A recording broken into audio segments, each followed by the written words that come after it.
به نوجوانی 15 ساله مقدار پول داده و با چندین فروشگاه روان کردیم تا ببینیم که آیا به او سیگار می فروشند یا نیست. سلام علیکم فجان. سیگارت چی اسه چین شد نمون داره؟ نه فقط یک نمون داره، ارگینالش هم داناکی میته اپا؟ داناکی. نه میرم نمیکنم. هزار آمد اپا جان. این نوجوان به 5 مغازه و فروشگاه درآمد. 2 مغازه سیگار نداشتند، اما 3 مغازه دیگر حتی سن سالش را نپرسیدند و به او سیگار و ناز فروختند. چند سو اپا؟ 88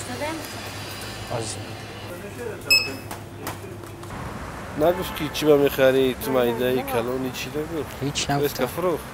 آه ازده چی داده که چه که گریف همون جامون دار نه که هزار آمد.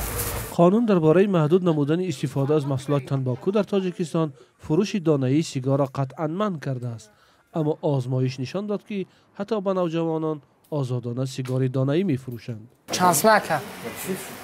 سیستم خاکت یا 3 تابته یک.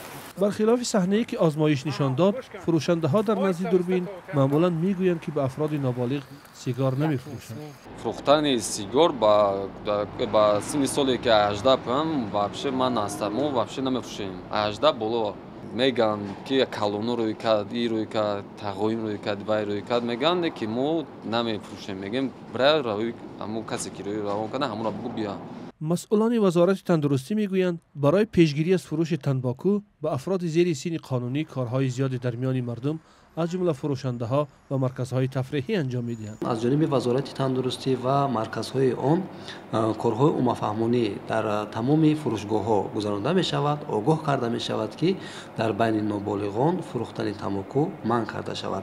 در حالتی که مثلا آنها دیده و دانسته به چنین کردار دست می‌زنند، یعنی که به نابالغ تنباکو می‌دهند، از جانب ساختارهای قدرتی به جوابگری کشیده می‌شوند. وزارت کارهای داخلی تاجیکستان میگوید آمار جداگانه فروش تنباکو با نابالغان را ندارد، اما این نهاد میگوید پس از قبول قانون زیاده از 15,000 پروتکل برای ویران کردن مقررات آن ترتیب داده شده است. متخصصان از ناس و سیگارکشی دور نگاه داشتن افراد نابالغ را خیلی مهم می‌دانند، زیرا از نظر آنها این امر می‌تواند آغاز مشکلات دیگر از جمله اعتیاد به مواد مخدر هم شود.